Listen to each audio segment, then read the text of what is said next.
Hello everybody, welcome to another edition of GLA How To. Today I'm going to show you how to install your mini DS CO2 regulator.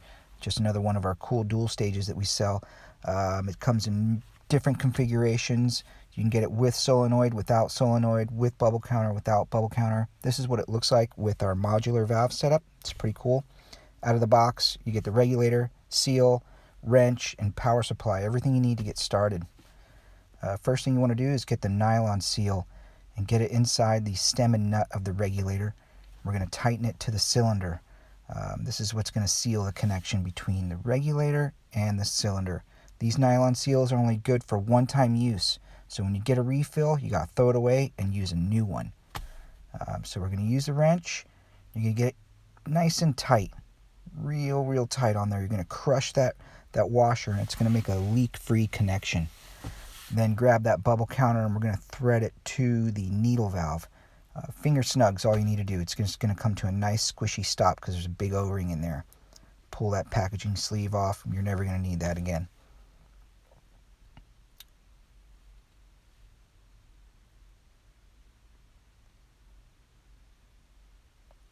Next thing we're going to do, we're going to fill the bubble counter up. We're going to put some water in there. We're going to fill it about 3/4 of the way.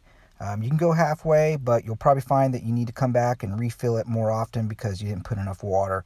So by adding 3/4 full of water, it just buys you a little bit more time before you have to go back in there and refill it due to evaporation.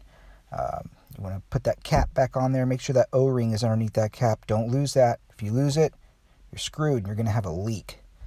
You don't want that.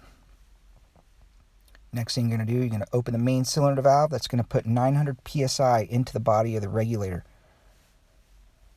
Then you want to adjust the working pressure. You can adjust that to 10 psi, 15, 20, 35, whatever you need based on what you're using as your diffusion source. Here we just set it up to 30 psi just as a general reference. It's the most popular setting.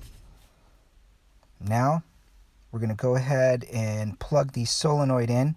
You're going to hear an audible click once you power it up, and then you can adjust your bubble count via the needle valve. Real simple, real easy setup. Takes you only a few minutes to get this thing going and getting CO2 in your tank. Look at that. Beautiful.